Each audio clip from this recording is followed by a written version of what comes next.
Hello gardeners, welcome to the Living Soil Lab. What if the one thing you're not checking in your garden is silently destroying its most vital workers? Many experienced gardeners obsess over nitrogen ratios and compost recipes while completely overlooking a fundamental factor that determines whether earthworms thrive or disappear from their soil. Today, we're uncovering the pH secret that could be the difference between a vibrant underground ecosystem and a biological desert beneath your feet. The invisible garden killer. Your garden might look healthy on the surface, with lush foliage and decent yields, but underneath, a silent crisis could be unfolding. Earthworms, those tireless engineers of soil fertility, don't just prefer certain conditions, they absolutely require them to survive. When soil pH drifts outside their tolerance range, earthworms don't adapt or push through. They either flee to more hospitable ground or simply die. The tragedy is that most gardeners never realize they're creating an environment that's systematically eliminating their most valuable soil workers. We test for nutrients, we check moisture levels, we even worry about soil texture, but pH, the master regulator of biological activity, often gets forgotten until it's too late, and the damage is already done.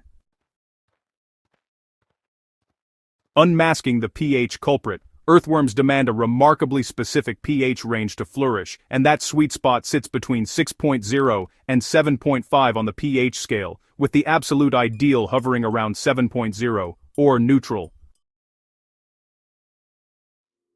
Step outside this range in either direction, and you're entering hostile territory. When soil becomes too acidic, below 6.0, earthworms experience respiratory distress because the acidic environment burns their moisture-permeable skin and disrupts their ability to absorb oxygen through their body walls.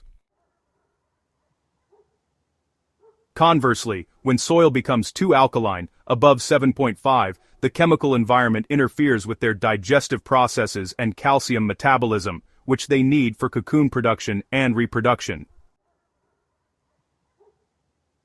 What's shocking is how easily common gardening practices push pH into these danger zones. Excessive use of ammonium-based fertilizers acidifies soil rapidly. Regions with high rainfall naturally lean acidic as water leaches alkaline minerals from the soil profile. Over-liming to sweeten soil for vegetables can swing pH too far alkaline. Even pine needle mulch or peat-based potting mixes incorporated into beds can drop pH substantially over time.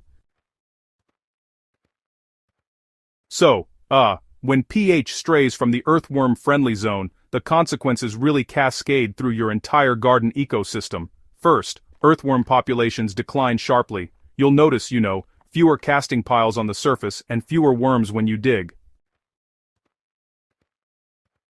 As worm numbers drop, soil structure, it deteriorates because there are no longer thousands of tunnels providing aeration and drainage pathways. Compaction sets in, water pools on the surface during rains, and plant roots really struggle to penetrate the dense soil.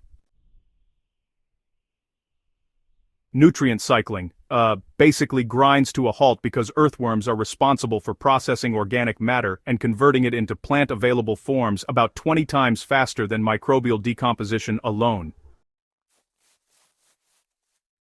Sometimes, your plants begin showing these mysterious deficiency symptoms, even though you've given them plenty of fertilizer. That's actually because nutrients can get chemically locked up in forms they just can't access when the pH levels are way off. And, disease pressure tends to increase too, since those beneficial soil microbes that usually partner with earthworms start to disappear, which really lets pathogens take over.